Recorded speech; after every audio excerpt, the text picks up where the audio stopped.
Opa, bom dia. Tô aqui de volta. Falei com vocês que eu não ia abandonar vocês.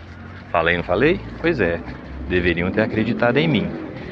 Tô aqui de novo, fazendo a minha caminhada. Tô atrasado, normal. Eu de sempre, viu, gente? Nesse sentido aí, eu de sempre. E eu tenho um pequeno desabafo pra fazer, tá? A minha vida, ela tem tomado uns... Todo mundo tem seus problemas, convenhamos que não tá fácil pra ninguém. Convenhamos que todo mundo tem uns boletos atrasados, umas situações desagradáveis e tudo. Pois é, todo mundo tem, isso aí é inevitável. Mas eu vou falar com vocês, algumas coisas têm acontecido que têm chegado no patamar do surreal, sabe? Umas coisas têm chegado assim, num nível de tipo, acredite se quiser. O pessoal da minha geração vai pegar a referência aí do programa, que tinha um programa, né? Acredite se quiser. Que na TV Colosso também tinha um quadro que era cômico, que o cara falava, você pode não acreditar, mas aconteceu na Nova Zelândia, né? Pois é,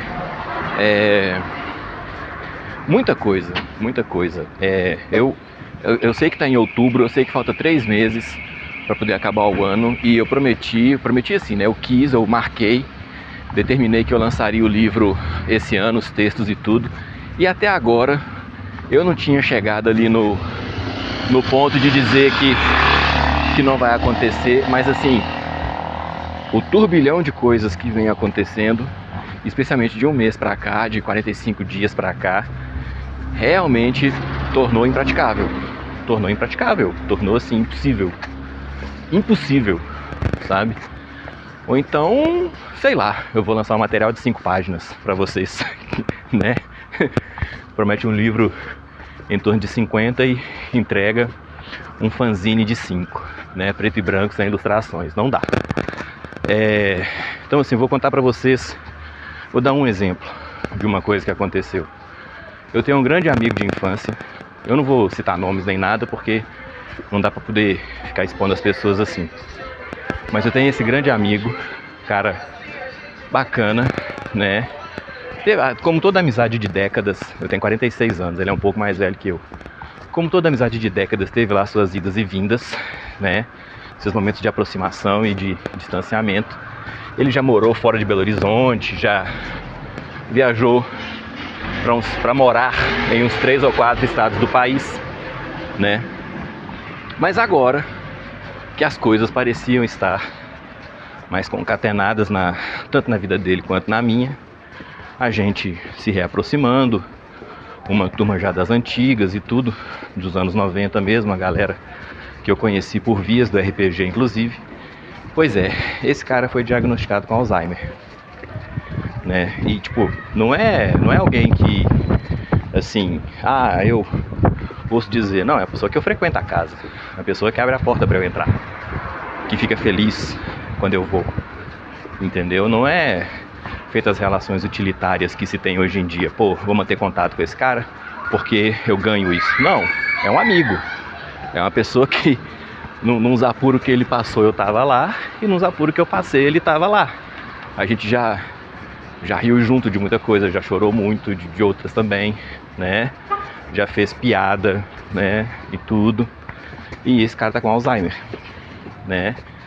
E vamos dizer assim, em termos do meu cotidiano, da minha frequência ao trabalho, das minhas coisas, o que isso muda? Não, isso não muda nada. Só que isso vai na raiz do meu estado de espírito. Você não vai me ver chorando, você não vai me ver, pô, não sei o que, tudo drama, não. Mas você vai me ver taciturno, você vai me ver preocupado, você vai me ver assim, poxa vida, tá acontecendo com ele. O que eu posso fazer para ajudar? Nada, tem nada que eu possa fazer, absolutamente nada. Se eu sorrir não vai adiantar nada, se eu chorar não vai adiantar nada, o máximo que eu posso é estar por perto e acompanhar da melhor maneira possível, que é o que eu vou fazer, como amigo que eu sou. É o que dá pra fazer, não tem outra coisa que eu possa fazer. Não tem uma doação de nada, de medula, de qualquer coisa, de neurônio, sei lá, não tem uma doação de nervo óptico que eu possa fazer pra melhorar, atenuar a situação do meu amigo, né? E isso me abala muito não poder fazer nada pra colaborar com alguém que mora no meu coração, entende? E uma pessoa, inclusive, que eu sei que eu também moro no coração dela. Isso é uma coisa, tá? Eu sei que pra vocês isso é pouco, não deveria. Ah, você tem que ser maior do que isso. Eu não tenho que ser maior do que nada, velho. Eu sou um cara de 1,73 m. Eu sou menor do que muita gente, inclusive. Eu não tenho que ser maior do que nada. E eu vou sentir falta de muita coisa. E já tem uns sintomas assim apresentando. Eu e ele estamos tendo umas conversas bem sérias, sabe, a respeito da vida aí do RPG.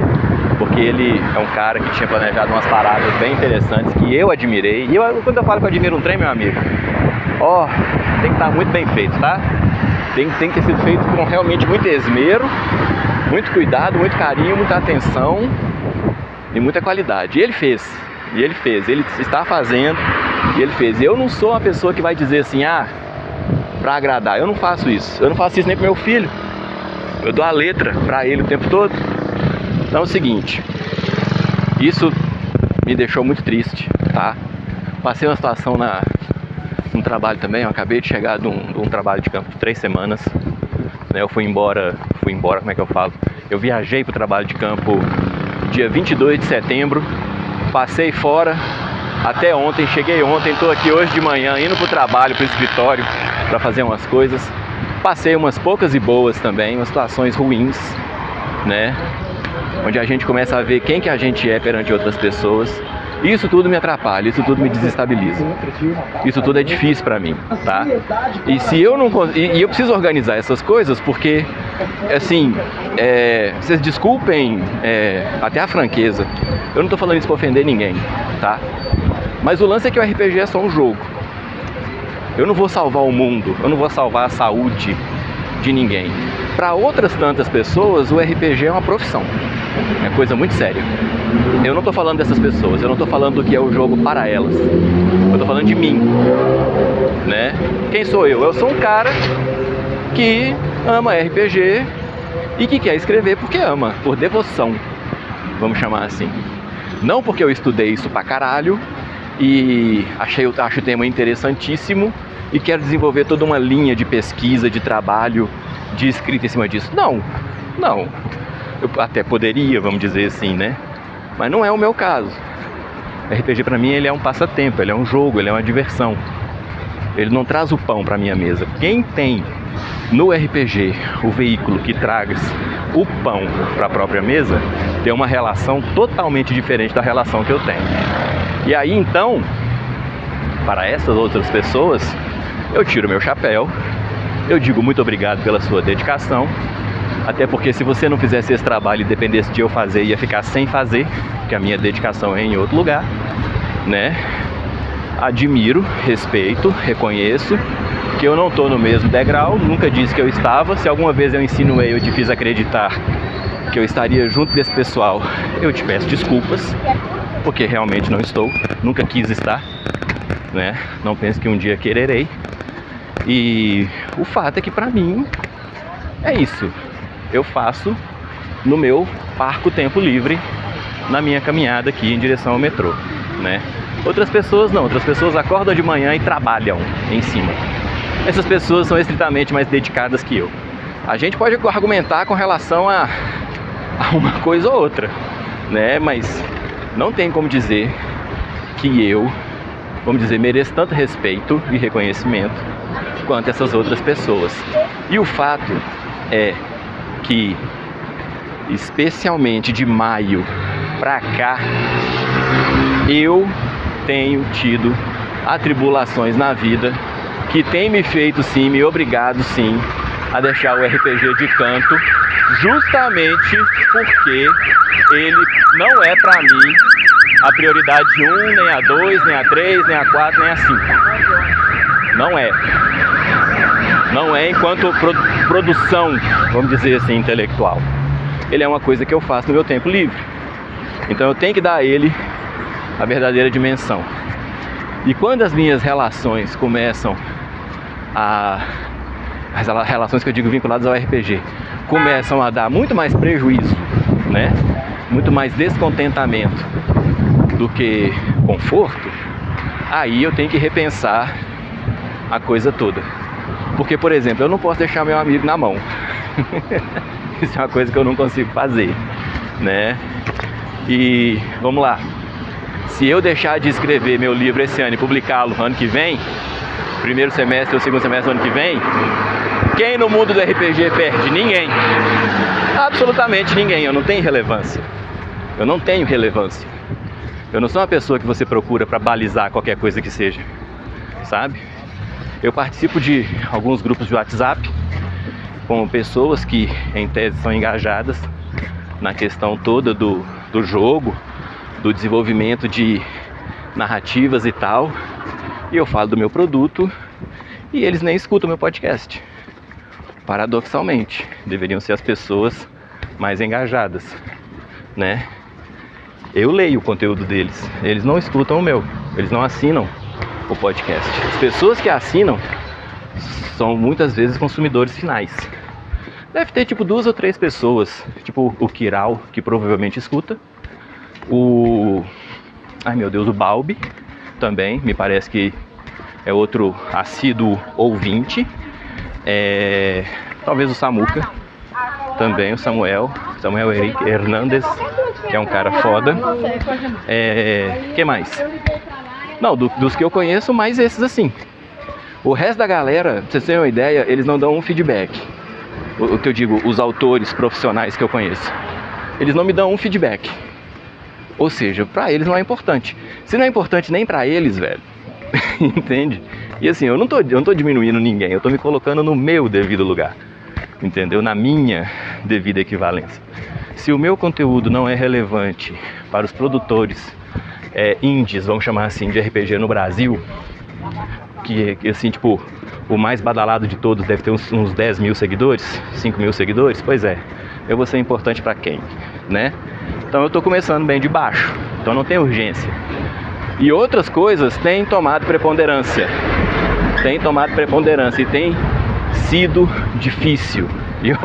Eu vou dizer pra vocês, eu tenho me dado vários tapinhas nas costas esse ano, porque dos tremores que tem acontecido e da maneira como eu tenho navegado, meu amigo, minha amiga, olha, eu tenho entregue muito mais, assim, o resultado que eu aparento não demonstra o esforço que eu realizo.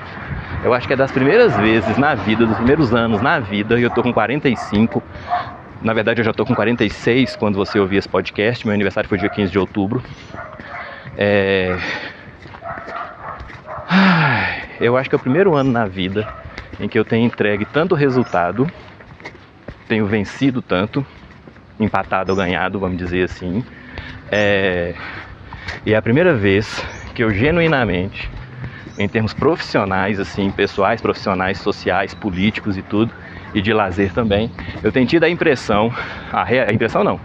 a certeza de que o resultado que aparece não reflete 10% do esforço. Não reflete. Esse podcast ter passado de 50 episódios sem faltar nenhum, chegar a todos a vocês, até com a relativa folga, olha, vocês não têm noção da tribulação. Vocês não têm noção. Praticamente todos os áudios que eu gravei foram ao ar. Não teve um que não foi. Então assim, é um desabafo mesmo. É dureza, tá? É difícil. E eu sou muito grato a todo mundo que assinou. Mesmo que não mande comentário, não tem problema. Mesmo que não escute, eu entendo. Não é todo dia que você quer ouvir esse palavrório. E tal. Eu acho que eu nunca enganei ninguém com relação a nada. Eu sempre produzo coisas honestas e entrego resultados honestos. Então, agradeço a cada um de vocês por apoiar a minha honestidade, a minha sinceridade, tá?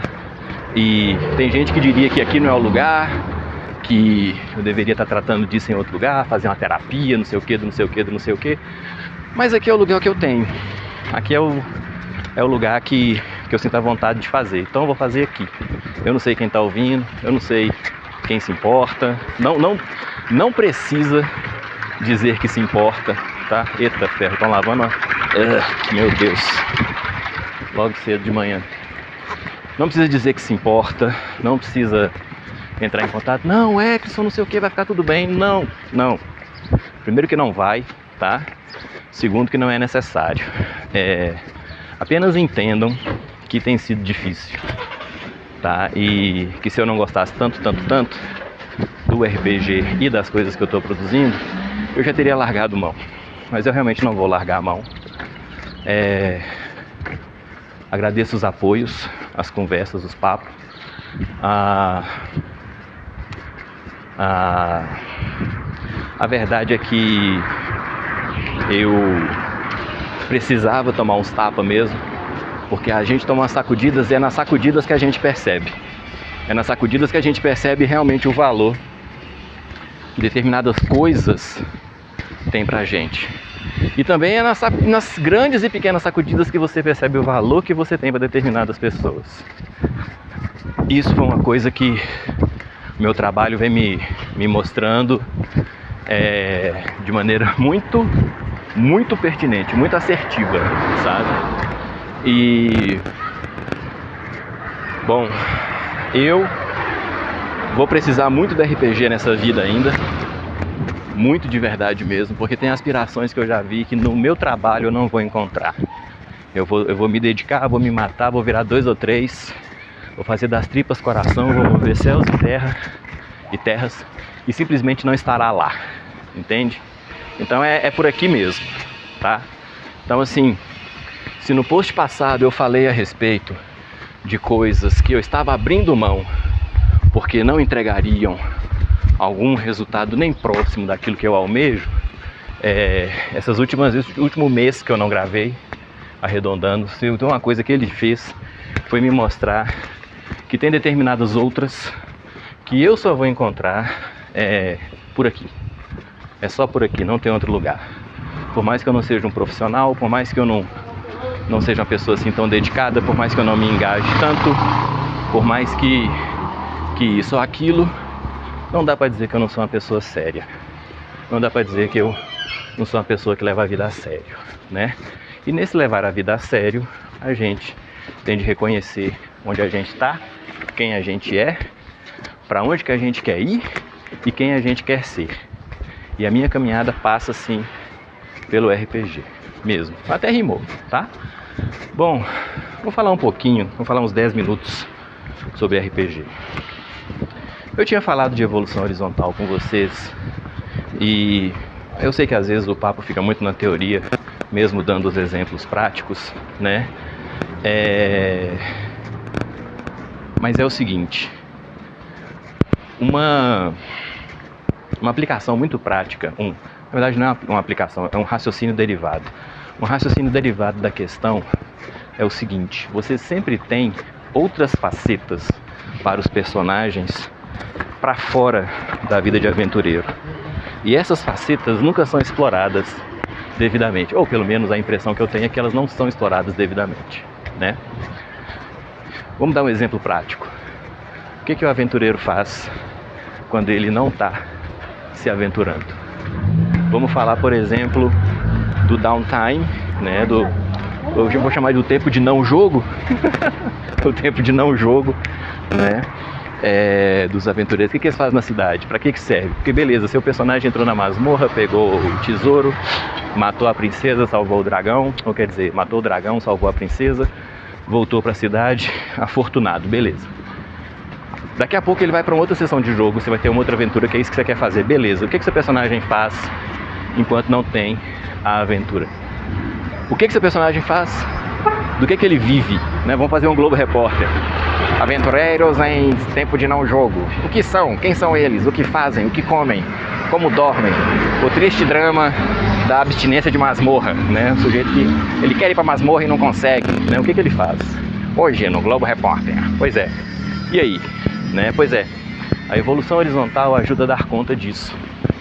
Primeiro porque ela te faz repensar não o jogo, mas a mecânica. A própria mecânica vertical, de evolução vertical. Vocês querem ver uma coisa? Vocês nunca acharam, vamos falar de fantasia medieval, D&D, ladino e e mago, por exemplo, né? Vocês nunca acharam assim esquisito que o ladino foi na masmorra, encontrou lá seu tesouro, chega na cidade, sobe de nível, e aí matou os monstros, pegou o tesouro, não sei o que, e aí de repente, por ter feito essas coisas, sem ter desarmado uma armadilha, sem ter abrido uma tranca, desarmado, nada, não achou uma porta secreta, encontrou o tesouro, subiu de nível, nessa toada sobe 2, 3 níveis, e aí de repente ele melhora em desarmar armadilhas, sem ter praticado. Não é? É esquisito, cara, é esquisito, é esquisito sim. Ah, o mago aprendeu a conjurar magias, primeiro nível, beleza, sobe de nível pro segundo nível, ganha mais uma magia por dia, derivado de quê? De ter matado kobold, de ter encontrado 5.000 moedas de ouro, entendeu? Não tem vínculo uma coisa com a outra. Ah não, Eccleston, mas é porque o jogo é colocado assim, você enfrenta desafios, supera esses desafios, atinge esses limiares aí dos níveis e de acordo com a recuperação de tesouro, derrotar monstros, superar problema, seu personagem ganha níveis e melhora as capacidades. Eu entendo, mas não é um negócio meio capenga? Não é um negócio meio assim? Não parece muito mais razoável que um mago que fica na biblioteca estudando magia noite e dia, ele tem muito mais potencial para subir de nível do que o mago que está entrando na masmorra e tem que ficar matando kobold, desviando de armadilha, levantando a barra do manto para poder não sujar de lama, de lodo, né, nos corredores da masmorra e etc e tal. Para mim parece muito óbvio. E quando você começa a pensar no fora da sessão de jogo, quando você começa a pensar a aventura como sendo uma operação de resgate, vamos dizer assim, que o personagem tem que ir lá pra dentro para tirar de lá de dentro o tesouro, a fortuna, a pessoa, ou o que quer que seja, vai buscar alguma coisa lá, né? Não é assim? A aventura não é isso? Vai buscar alguma coisa lá? Nem que seja honra e glória, por exemplo? Pois é. Não te parece que tem que haver um preparo? Não te parece que tem que haver um treinamento, vamos falar assim? Pois é. Esse pedaço do jogo fica escondido por causa do foco na evolução vertical. Quando você começa a pensar na evolução horizontal, que você vê que a rede em volta do jogador, do personagem, é o que propicia a melhora daquele personagem em suas capacidades, aí você começa a repensar, por exemplo, a progressão de níveis, a progressão de classes. Por exemplo, todo mundo já teve essa aventura na qual tinha lá o Mago PDM. Esse Mago PDM é um aventureiro aposentado que está lá sentado numa pilha de tesouros e itens mágicos e não sei o que, né?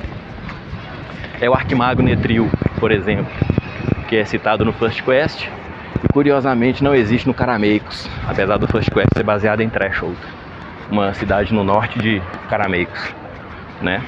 Pois é. Enfim, esse Arquimago, depois que ele se aposentou, o que ele fez?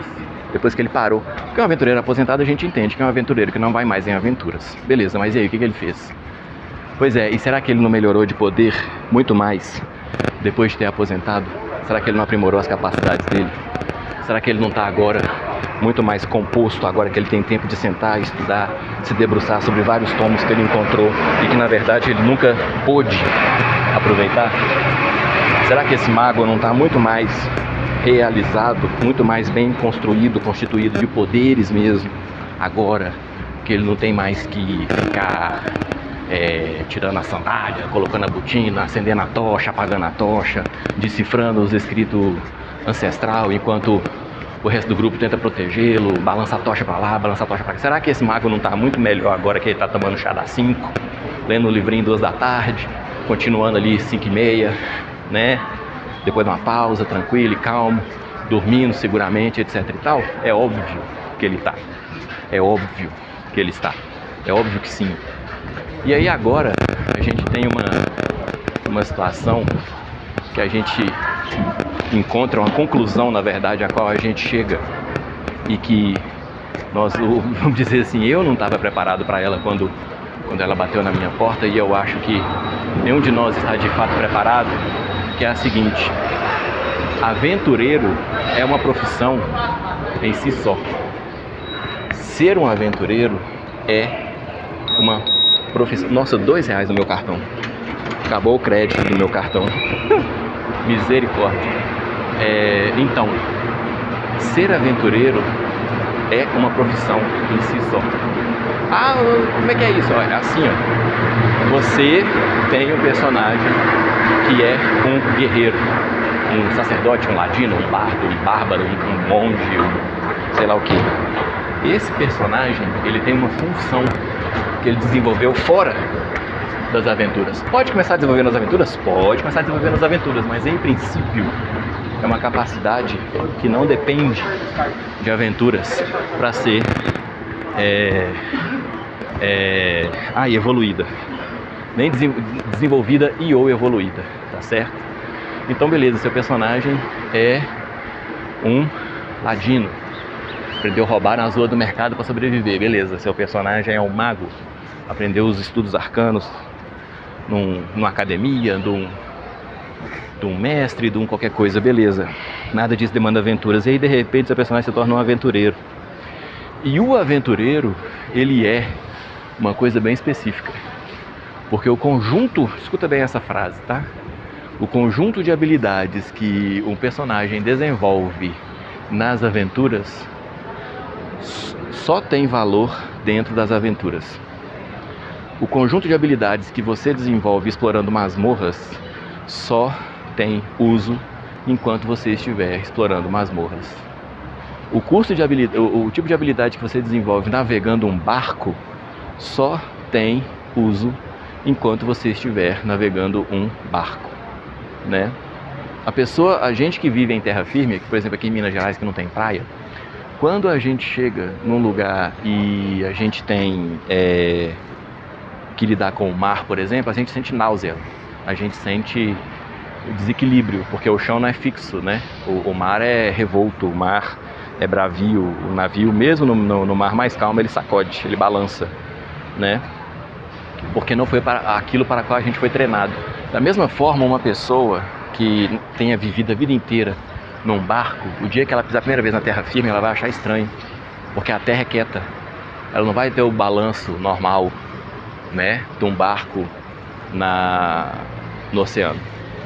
Então, é o treinamento do barco só te ajuda a ficar no barco, o treinamento da terra firme só te ajuda a sobreviver na terra firme, né? E o aventureiro é isso, o mago aventureiro, ele é um mago e ele é um aventureiro.